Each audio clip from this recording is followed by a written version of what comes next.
बाबर ने पानीपत की पहली लड़ाई में इब्राहिम लोधी को तो शिकस्त दे दी, लेकिन इसके बाद उसका सामना यहाँ की सबसे बड़ी फौजी कुव्वत से होने वाला था। ये हिंदुस्तान के राजपूत थे जो राणा सांगा की क़यादत में इकट्ठे हुए। उन्हें लग रहा था कि वो वक्त आ पहुंचा है जब एक बार फिर सदियों बाद राजपूतों का राज वापस आने वाला था। इन दोनों बड़ी मिलिट्री पावर्स का टकराव खानवा के मकाम पर हुआ। मुगलों और राजपूतों की इस जंग ने कैसे हिंदुस्तान की तारीख का फैसला किया? शिकस्त की वजह गद्दारी थी या कुछ और क्या हकीकत में राणा सांगा ने ही बाबर को हिंदुस्तान आने की दावत दी थी? जानिए इस वीडियो में।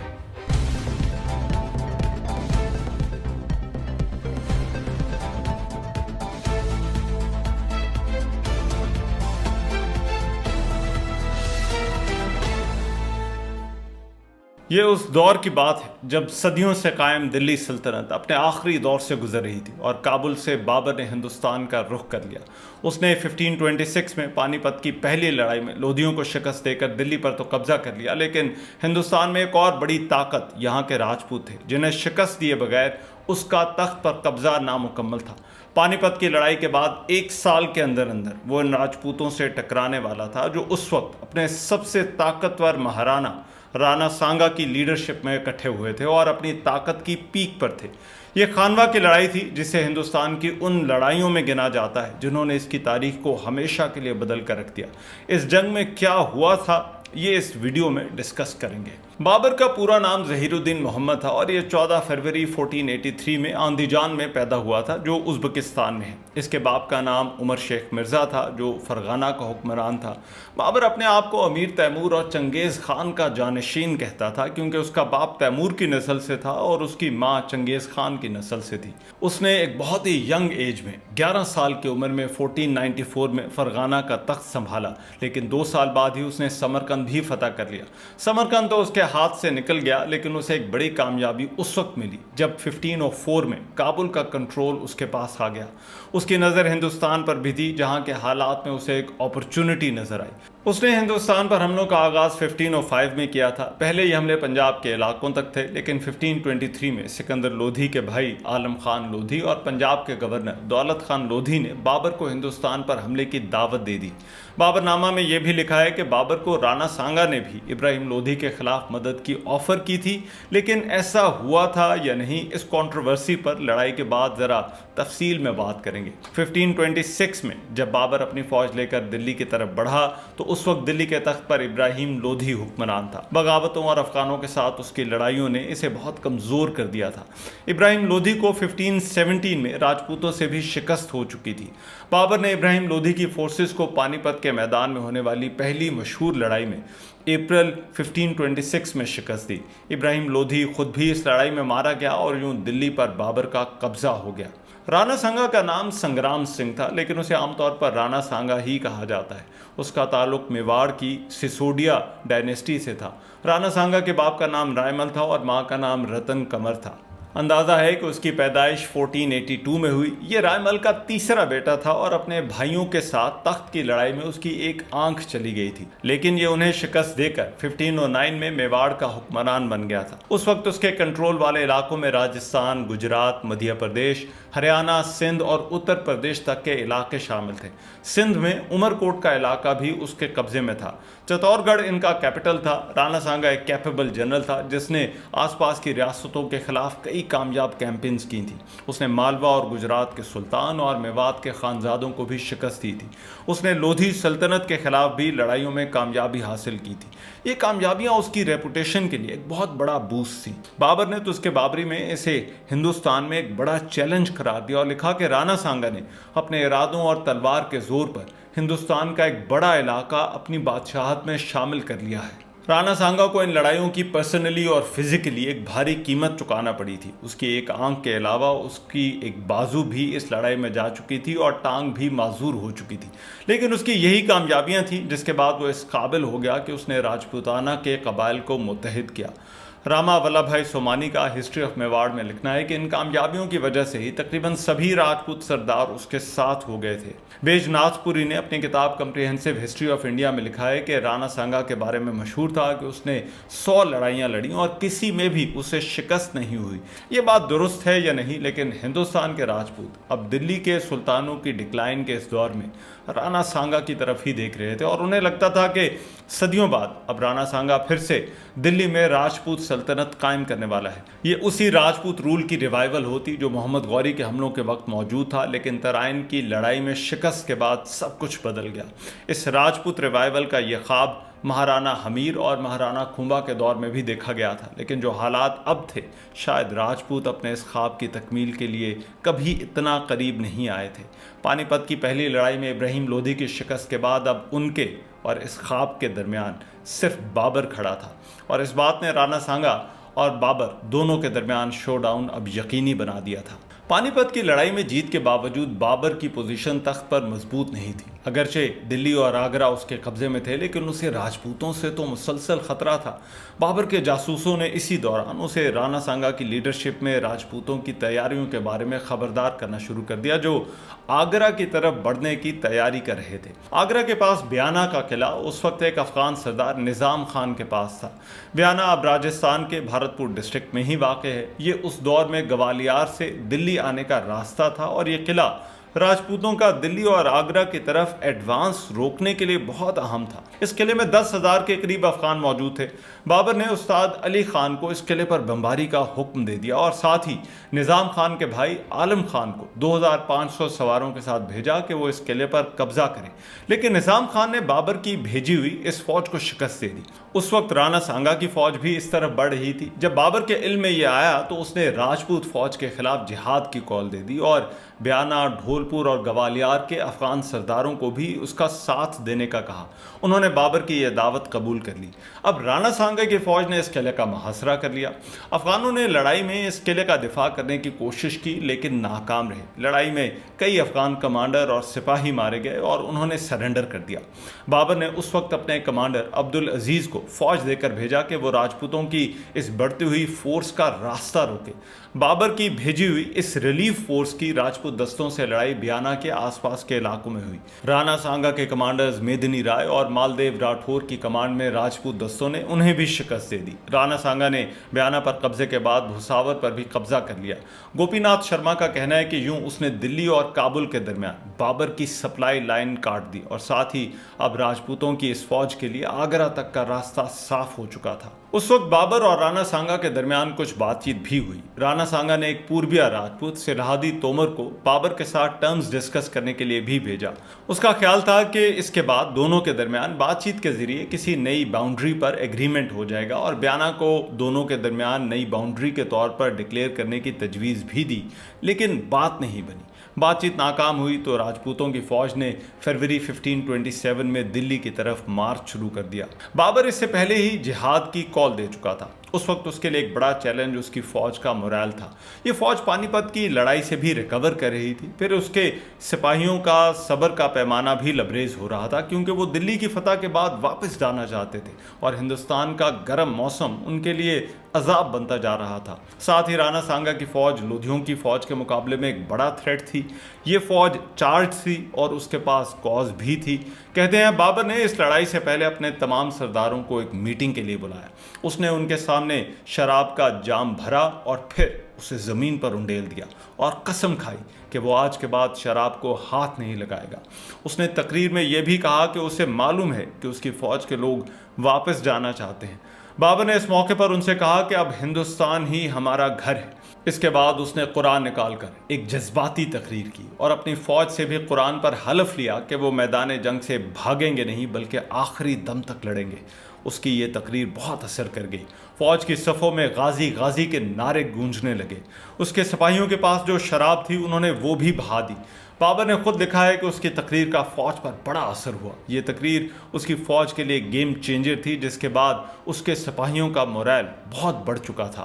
खानवा में राजपूत फ़ौज की तादाद कुछ अंदाज़ों के मुताबिक 2 लाख से ज़्यादा थी और कुछ के मुताबिक इसकी तादाद 1,10,000 थी। इसमें 500 हाथी भी शामिल थे।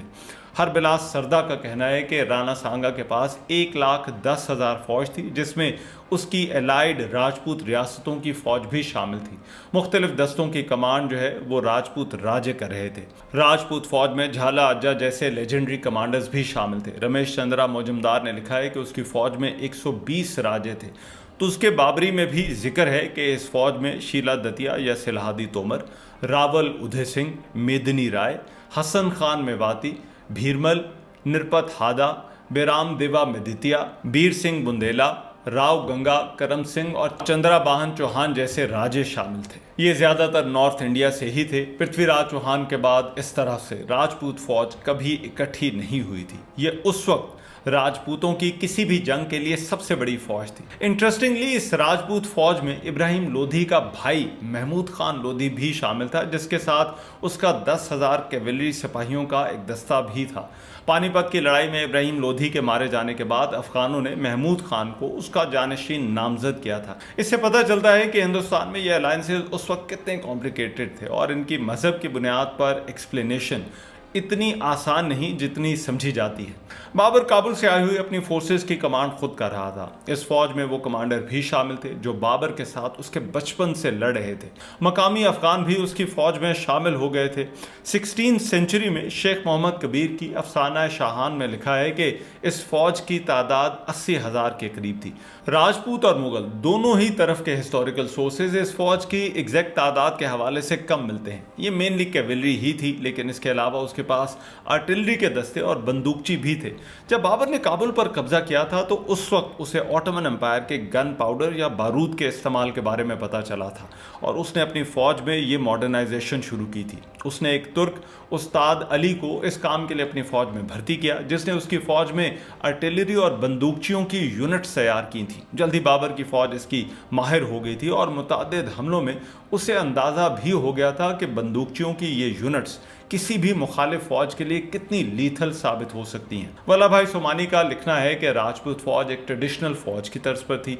इसका सेंटर सबसे मजबूत था। राणा सांगा मुखालिफ फौज पर सामने से हमला करना चाहता था और बाबर की फौज से एक हेड टू हेड लड़ाई चाहता था, जिसमें राजपूत कैवलरी का कोई सानी नहीं था। राजपूत अपनी कैवलरी के चार्ज और वॉरियर्स की बहादुरी पर रिलाय कर रहे थे।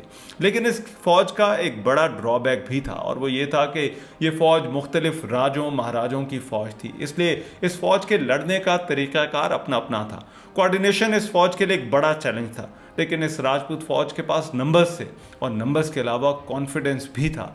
उन्हें लगता था कि बाबर की फौज को हराना कोई मुश्किल काम नहीं होगा। बाबर की फौज की तादाद कम थी, इसलिए उसकी पोजीशन इस जंग में डिफेंसिव थी ताकि वो राजपूत कैवलरी के मुकाबले में अपने हथियारों और फौज का इस्तेमाल कर सके। बाबर को मालूम था कि उसे ये जंग एक मुख्तलिफ तरीके से लड़ना होगी, वरना उसके लिए जीत बहुत मुश्किल होगी। बाबर ने पानीपत की तरह ही अपनी तोपों के इर्द गिर्द हिफाजती हिसार बनवाया, क्योंकि उसे मालूम था कि अगर कोई उसे जंग में फतह दिलवा सकता है तो ये उसकी आर्टिलरी ही है और राजपूत कैवलरी को उन तक पहुंचने से हर सूरत रोकना होगा। बाबर ने इस जंग में अरबा और तोलगामा या तोलकामा नाम के दो मशहूर टैक्टिक्स का इस्तेमाल किया, जो उसने पानीपत की लड़ाई में भी इस्तेमाल किए थे। ये बाबर ने तुर्कों से सीखे थे। अरबा में चमड़े या लोहे के जरिए मुख्तलिफ रेडियों को बांध कर तोपों के आगे खड़ा किया जाता था और इनके दोनों तरफ खंदकें खोद दी जाती थी, जिससे ये तोपें दुश्मन के हमले से महफूज रहती थी। बंदूकची भी इसी तरह एक डिफेंसिव लाइन, जो कि लकड़ी की दीवार या शील्ड होती थी, उसके पीछे खड़े होकर फायर करते थे। तोलगमा एक और मूव था जिसमें दुश्मन को घेरे में लेकर इस पर हमला किया जाता था। यह भी सेंट्रल एशिया और तुर्क फौजियों की ही स्ट्रेटजी थी।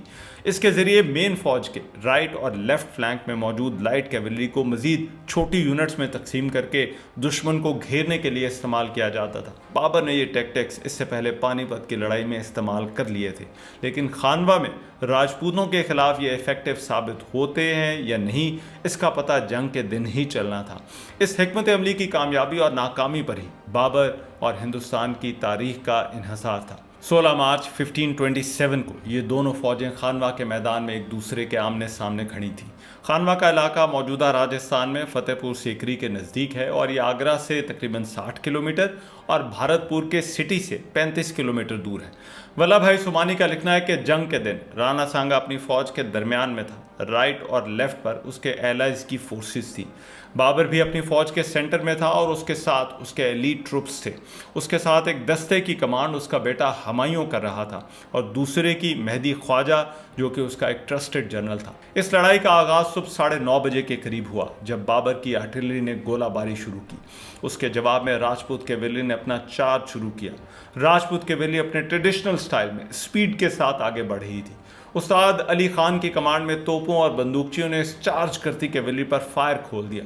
तोपों की घनघरज और बंदूकचियों के फायर की आवाज से राजपूत कैवेलरी के घोड़े और हाथी बिदकने लगे। इस तरह से आर्टिलरी का इस्तेमाल बरे-सगीर की जंगों में बहुत कम हुआ था और इसका असर बहुत ज़्यादा था। जादूनाथ सरकार का मिलिट्री हिस्ट्री ऑफ इंडिया में लिखना है कि इन्होंने अपने ही सिपाहियों को कुचलना शुरू कर दिया। इस पहले हमले की नाकामी के बाद राणा सांगा को लगा कि बाबर की फौज पर दरमियान से हमला करना मुश्किल होगा। उसने इतराफ से हमला करने को ऑर्डर दे दिया।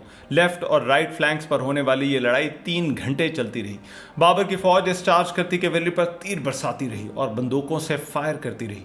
बाबर ने खुद इस लड़ाई के बारे में लिखा है कि दोनों तरफ से लड़ाई के लिए एक एक करके दस्ते आते रहे। बाबर ने उस वक्त अपना मशहूर टैक्टिक तोलगमा भी इस्तेमाल करने की कोशिश की, लेकिन उसकी फौज ऐसा करने में नाकाम रही। राजपूत अब आगे बढ़ तो रहे थे, लेकिन बाबर की फौज ने 2 मरतबा इन राजपूतों को पीछे धकेल दिया। जादूनाथ सरकार का लिखना है कि इस मौके पर सिलहादी तोमर ने राणा सांगा को छोड़कर बाबर की फौज को ज्वाइन कर लिया।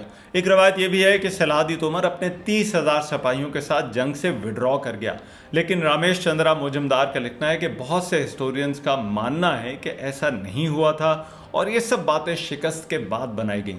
राणा सांगा इस लड़ाई में एक हाथी पर सवार होकर फौज की कमांड कर रहा था और इसी दौरान वो मुगलों के निशाने में आ गया।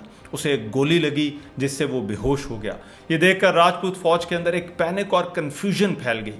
लड़ाई में एक वक्फा आ गया। बाबर ने इस वाक़े के बारे में लिखा है कि दुश्मन 1 घंटे के लिए कंफ्यूज रहा। उस वक्त झाला अज्जा ने इस फौज की कमांड संभाल ली। जख्मी राणा सांगा को राजपूत फौज ने अपने हिसार में ले लिया। उसके 2 करीबी साथी, एक तो उसका brother in law Prithviraj Singh और दूसरा मालदेव राठौर, उसे मैदान से ले गए।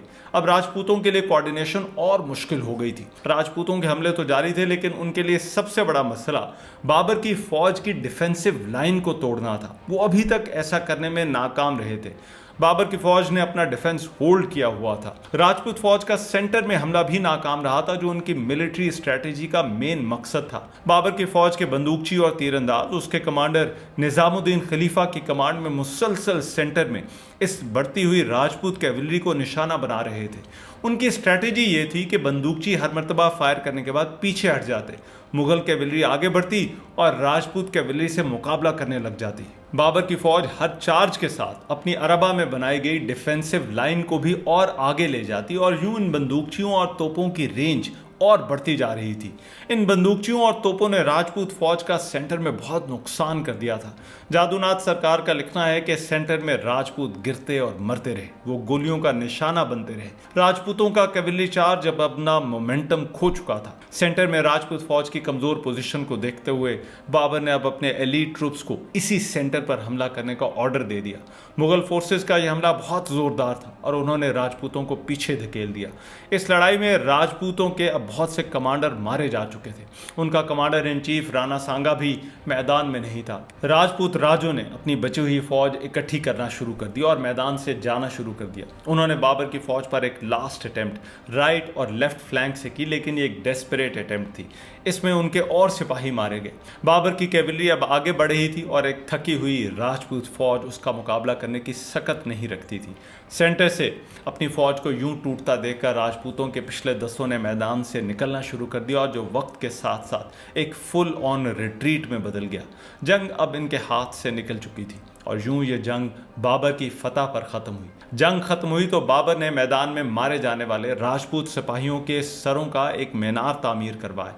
सतीश चंद्रा का कहना है कि ये प्रैक्टिस उस वक्त इन हमलावरों के लिए आम थी। बाबर ने बाजोड़ में अफगानों के साथ भी ऐसा ही किया था। बाबर ने मेवाड़ में इन फोर्सेस का पीछा ना करने का फैसला भी किया, क्योंकि उसे मालूम था कि राजपूतों के लिए फौरी तौर पर दोबारा फौज इकट्ठा करना इतना आसान नहीं होगा। राजपूतों की बाकी मानदा फौज बसवा या दौसा पहुंची, जहां जख्मियों का इलाज किया गया। राणा सांगा को जब होश आया तो उसने उस वक्त तक चित्तौड़ ना जाने की कसम उठाई जब तक वो अपनी शिकस्त का बदला नहीं ले लेता। उसने पगड़ी पहनना भी बंद कर दी और कहा कि जब तक वो बाबर को हरा नहीं देता तो उस वक्त तक वो सिर्फ एक कपड़ा सर पर बांधेगा। राणा सांगा का इरादा तो फिर से लड़ने का था, लेकिन उसके दीगर साथियों के इरादे और ही थे। गोपीनाथ शर्मा ने अपनी किताब मेवाड़ एंड मुगल एम्परर्स में लिखा है कि राणा सांगा बाबर के साथ अगली जंग की तैयारी में मसरूफ था कि 30 जनवरी 1528 को कल्पी में उसके अपने ही साथियों ने उसे जहर दे दिया। खानवा की लड़ाई में मुगलों ने यह जीत एक भारी कीमत पर हासिल की थी, लेकिन इस जीत ने उनकी नॉर्थ इंडिया पर गिरफ्त मजबूत कर दी थी। इस जंग के बाद बाबर के लिए हिंदुस्तान में किसी भी मजबूत ऑपोजिशन का खात्मा हो चुका था और यूं यहाँ एक नई सल्तनत की बुनियाद पड़ गई। ये नई मुगल सल्तनत अब अगली 3 सदियां हिंदुस्तान पर हुक्मरानी करने वाले थे। बाबर का राजपूतों को जेर करना बाकी रियासतों के लिए भी पैगाम था कि अब उनके पास और कोई ऑप्शन नहीं। दूसरी तरफ इस जंग में हार के असरात राजपूत रियासतों पर कैटास्ट्रॉफिक थे। 3 सदियों बाद जो उम्मीद पैदा हुई थी वो अब खत्म हो चुकी थी। राणा सांगा की किसी भी लड़ाई में शिकस्त ना खाने का भरम भी अब टूट चुका था। मेवाड़ का राजपूत रियासतों में जो मकाम था वो भी चला गया और उसकी जगह अब दूसरी रियासतें लेने वाली थी। अब आते हैं उस सवाल की जानिब के क्या राणा सांगा ने बाबर को हिंदुस्तान पर हमले की दावत दी या नहीं। ये सवाल बहुत मुतनाज़े है और इस पर हिस्टोरिकल सोर्सेज भी डिवाइडेड है। इस रवायत की शुरुआत तुज़के बाबरी से होती है, जिसमें बाबर ने खुद लिखा कि राणा सांगा ने उसे हिंदुस्तान पर हमले की सूरत में मदद की यकीन दहानी करवाई थी, लेकिन जब बाबर ने हमला किया और इब्राहिम लोधी के साथ उसकी पानीपत में लड़ाई हुई तो राणा सांगा ने कुछ नहीं किया। उसकी पोजीशन न्यूट्रलिटी की थी। एक रवायत यह है कि राणा सांगा ने ही यूं बाबर के साथ किए गए मुआहदे की खिलाफ वर्जी की थी। बाबर ने भी तुज़के बाबरी में इसे राणा सांगा की अहद खिलाफी करार दिया। प्रोफेसर सैयद अली नदीम रिजवी ने BBC के एक आर्टिकल में कहा है कि खानवा की जंग में जब राणा सांगा उसके खिलाफ लश्कर लेकर आया तो बाबर ने कहा कि देखो, जिसने मुझे यहाँ आने की दावत दी थी अब वही मेरे खिलाफ खड़ा है। प्रोफेसर सैयद अली का यह कहना है कि तारीख़ रशीदी में बाबर के एक रिश्तेदार मिर्ज़ा हैदर ने साफ तौर पर लिखा है कि राणा सांगा ने कई खतूत लिखकर बादशाह बाबर को दिल्ली सल्तनत के खिलाफ दावत दी थी। राजपूत हिस्टोरिकल सोर्सेज का यह कहना है कि राणा सांगा को बाबर की मदद की ज़रूरत नहीं थी। वो लोधी सल्तनत के खिलाफ पहले ही जंगें जीत चुका था, बल्कि ये बाबर था जिसे राणा सांगा की मदद की ज़रूरत थी। उनका मानना है कि बाबर ने ही राणा सांगा से राब्ता किया था और उसे इब्राहिम लोधी के खिलाफ एक अलायंस की ऑफ़र की थी। गोपीनाथ शर्मा का कहना है कि राणा सांगा को बाबर के साथ अलायंस या इसके लिए पैगामात भेजने की ज़रूरत नहीं थी। हिस्टोरियन सतीश चंद्रा का लिखना है कि राणा सांगा को लगा होगा कि बाबर और इब्राहिम लोधी के दरमियान लंबी जंग की सूरत में उसे बहुत से इलाकों पर कंट्रोल का मौका मिल जाएगा। उसे यह भी लगा होगा कि अगर इस लड़ाई में बाबर जीत भी जाता है तो वो फिर जल्द ही अपने जद्दे अमजद तैमूर की तरह वापस चला जाएगा। लेकिन जब बाबर ने यहाँ रुकने का फैसला कर लिया तो उसने फ़ौज जमा करना शुरू कर दी, जो कि या तो बाबर को हिंदुस्तान से निकाले या फिर उसे अफगानिस्तान वापस जाने पर मजबूर कर दे। जादूनाथ सरकार का लिखना है कि बाबर को हिंदुस्तान आने के लिए किसी इन्विटेशन की ज़रूरत नहीं थी।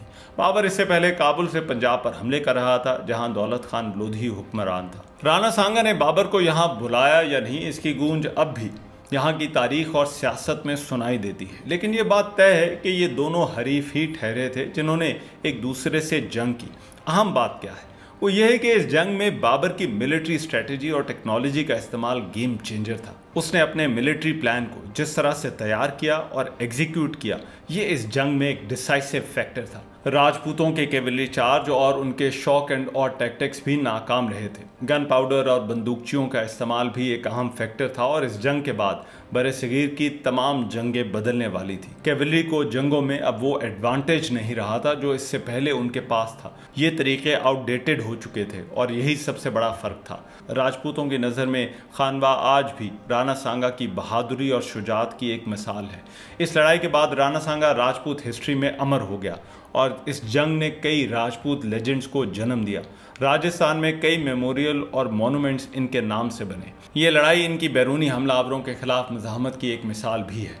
राणा सांगा इस लड़ाई का हीरो था और आज भी है। यूं ये लड़ाई राजपूत कल्चर और ट्रेडिशन का हिस्सा बन गई। सिर्फ राजपूत ही नहीं बल्कि मुस्लिम हिस्टोरियन अब्दुल कादिर बदायूनी ने भी राणा सांगा को पृथ्वीराज चौहान के साथ तमाम राजपूतों में सबसे बहादुर लिखा है। बाबर ने खानवा की लड़ाई के बाद मैदनी राय को भी शिकस्त दी, लेकिन इसके बावजूद राजपूत कुव्वत मुकम्मल खत्म नहीं हुई।